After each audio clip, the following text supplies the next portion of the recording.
gente, aqui é a Raíssa e no vídeo de hoje eu vim contar pra vocês quais livros eu concluí no mês de março.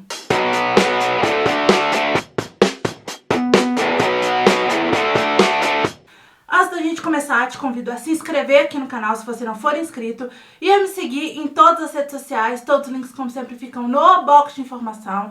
E se você for comprar livros ou qualquer coisa, por favor, compra na loja da sua preferência, utilizando os meus links de afiliado, que também ficam no box de informação. Essa é uma forma de vocês apoiarem o meu trabalho sem gastar nenhum valor a mais por isso. Então, muito obrigada! Se você acompanha mais regularmente aqui o canal, vocês devem ter percebido que em 2026 eu voltei a fazer os vídeos de leituras do mês, que é listando todos os livros que eu li, que eu concluí, melhor dizendo, naquele mês. Fiz de janeiro, não fiz de fevereiro. Isso significa que em fevereiro eu não estava lendo? De forma nenhuma. Eu estava lendo, mas eu não concluí nenhum livro em fevereiro. Inclusive tem alguns livros que ainda estão em andamento de fevereiro e os que eu vou mostrar aqui como concluídos em março, tirando as HQs que eu vou mostrar, eu comecei eles em fevereiro. Por exemplo, um livro que ainda está em andamento nesse momento é O Caminho dos Reis, porque é um baita de um livro, né? Tem mais de 1000 páginas. E tem outras leituras também que estão em andamento e que mais pra frente eu vou falar com vocês no canal. Mas hoje eu vim mostrar somente os que eu concluí no mês de março. Primeiro eu vou mostrar uma releitura que foi o volume 1 da HQ Piratas do Cangaço, do Al Stefano. Eu já li essa HQ há muitos anos atrás, né? Logo quando eu comprei, eu não lembro se foi 2018, 2019, não me lembro muito bem o ano, mas eu já li essa HQ. E aí eu decidi reler esse primeiro volume porque ano passado, na CCXP, eu comprei o volume 2, que é Piratas do Cangaço, a história de Bill Marrento. Gente, qual que é o contexto dessas HQs aqui? A gente se passa no sertão e se passa no momento em que o sertão virou mar. Então todas as praias do Nordeste, elas viraram ilhas.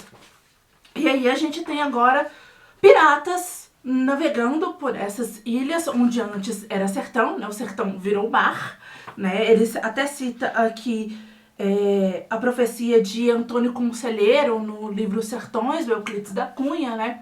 Então, essas ilhas viraram mar e esses piratas, né, são ali uma mistura de piratas com cangaceiros, o que é muito, muito legal. E aqui a gente tem, ó, um mar, né, do sertão. Então, por exemplo, Natal, a ilha de Natal, né, virou uma ilha, ilha de Recife, ilha de Maceió, ilha de Aracaju, tudo aqui que era a parte de terra virou mar e o que estava mais perto do litoral viraram pequenas ilhas e esses piratas vão navegando entre essas ilhas.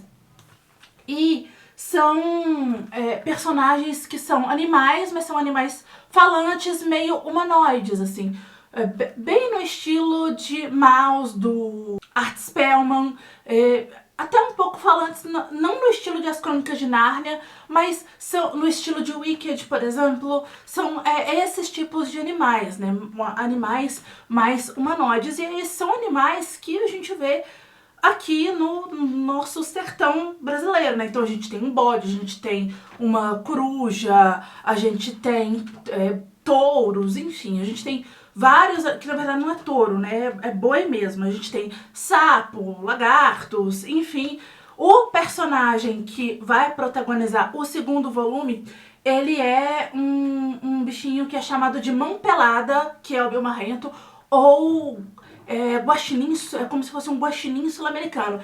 Esse segundo volume eu lembrei, por conta desse personagem, muito de Guardiões da Galáxia, por conta do Rocket, né? É um personagem que, inclusive, eu acho que se fosse amigo do Rocket Raccoon, eles seriam melhores amigos e iam tocar o terror juntos.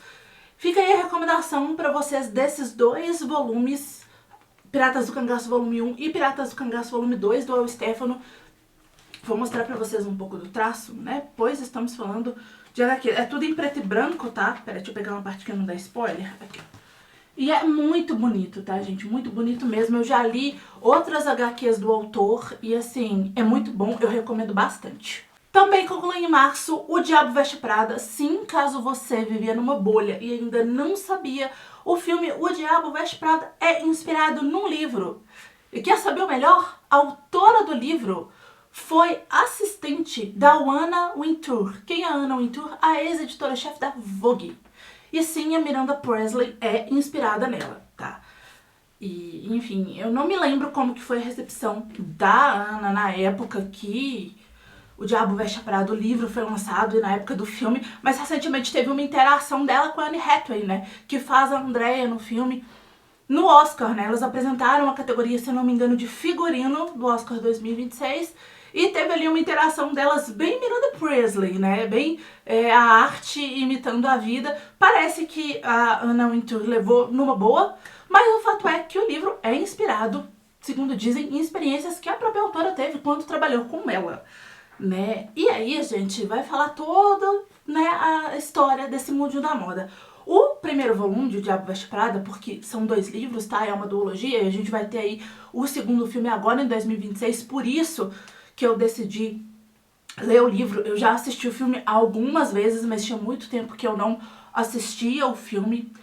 E eu já tinha vontade de ler o livro há bastante tempo para poder ver o que ele é similar, o que ele é diferente. Tem sim algumas diferenças do livro pro filme, mas eu acho que O Diabo Veste Prada é um dos casos que a adaptação, quando ela fez, né, falando aqui do filme, quando ela fez alterações na obra original, ela foi bem feliz e não descaracterizou a obra. Então, assim, eu acho que as duas coisas se sobrepõem muito bem, né, e... Enfim, eu gostei bastante da leitura. A Anna Wintour aparece no livro em interações de longe ali com a Miranda, ela é citada uns 2 momentos no livro. Foi interessante ver como que esse mundo da moda funciona pelos bastidores, né? A Indy tem uma chefe que é abusiva e ela fica o tempo todo ouvindo que milhões de garotas se matariam por esse emprego simplesmente porque parece algo glamouroso. E eu acho que uma das mensagens mais fortes desse livro pra mim, eu acho que foi mostrar que às vezes a grama do vizinho parece mais verde, né? Às vezes a gente acha que a pessoa tá tendo ali uma vida glamourosa, um trabalho dos sonhos, mas às vezes um relacionamento dos sonhos, mas às vezes a coisa não é bem daquele jeito, né? Então, eu acho que esse livro veio pra mostrar isso. E, enfim, gente, eu gostei muito da escrita da autora e eu recomendo sim. Se você é fã do filme, lê o livro, dá uma chance, eu acho que você vai gostar. O último livro que eu concluí em março foi o Wicked, do Gregory Maguire. Eu já assisti tanto a peça daqui, né, o musical aqui do Brasil, como os 2 filmes, né, que são adaptações, na verdade, do musical, tá? Gente, o livro, ele é muito diferente do musical. Tá? Inclusive, eu acho que o musical é até melhor, tá? E aí o filme, por consequência, porque ele é uma adaptação muito fiel ao musical. Porque aqui o Gregory Maguire, ele se foca muito mais na parte política. Só que eu fiquei muito com a sensação de que ele não desenvolve muito as coisas, sabe? Ele não se aprofunda nas coisas como deveria, ele para, né? Ele quer falar aqui sobre o que forma um vilão, né? O que é o mal. E aí ele para, às vezes, uma discussão que até estava interessante para poder divagar sobre o que é o mal, um negócio meio filosófico, sabe? Então, assim, eu não gostei muito desse livro, não. Assim, eu acho que eu ainda preciso pensar a nota que eu vou dar pro livro. É uma edição muito bonita, tá? Inclusive, muito obrigada à editora Darkside por ter me enviado este livro.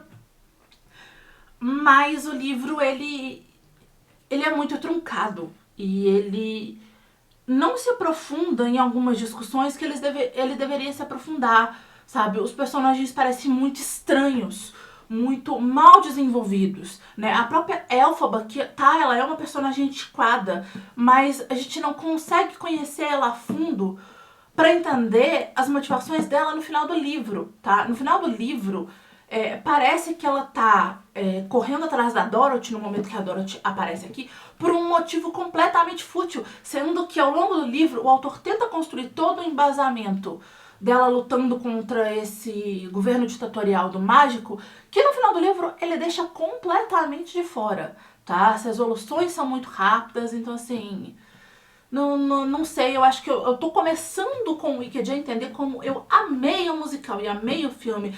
E até eu consigo entender as coisas boas desse livro, tá? Gosto as qualidades desse livro, que são, né, os personagens, esse universo de Oz, que aqui me pareceu muito mais interessante e expandiu muito mais do que em O Mágico de Oz, que é o livro original, que é um livro para criança, que não tem esse nível de profundidade.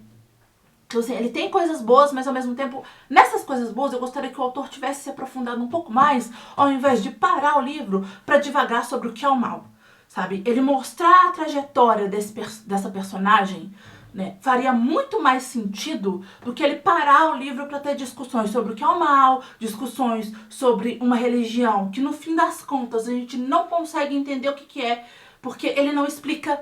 Tá, a Elphaba é filha aqui de um cara que é fanático religioso, a Nessa Rose, que é a irmã dela aqui, vira uma fanática religiosa, mas ele não explica o que é essa religião, então a gente fica sem entender por que eles são fanáticos, né?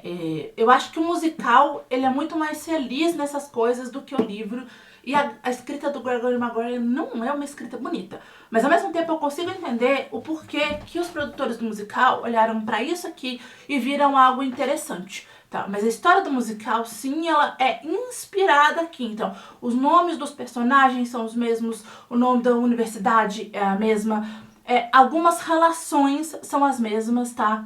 Mas o musical é melhor, tá? Acho que mesmo se a gente pegasse pra quem não gosta de musical, vou dar um exemplo aqui.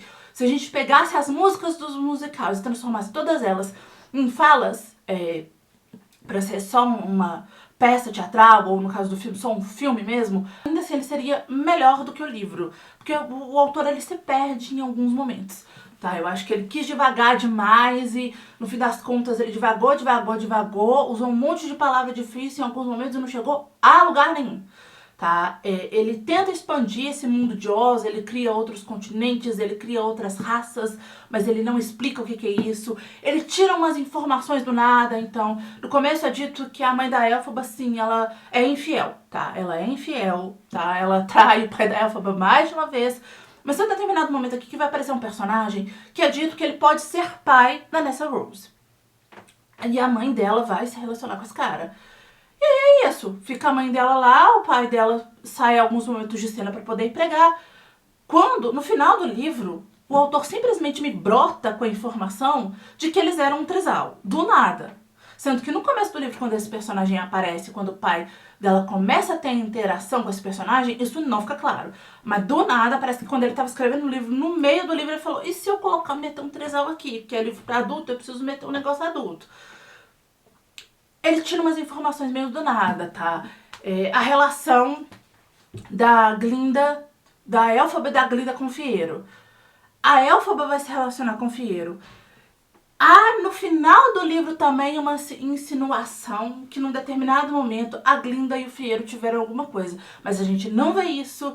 Isso também é tirado para as duas ter ali uma briguinha no final do livro.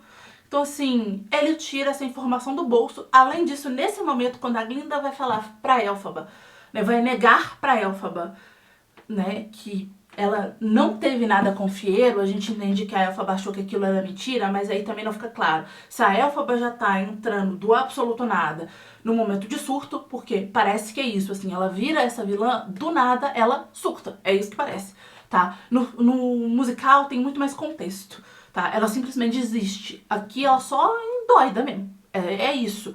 O que eu achei bastante problemático, inclusive.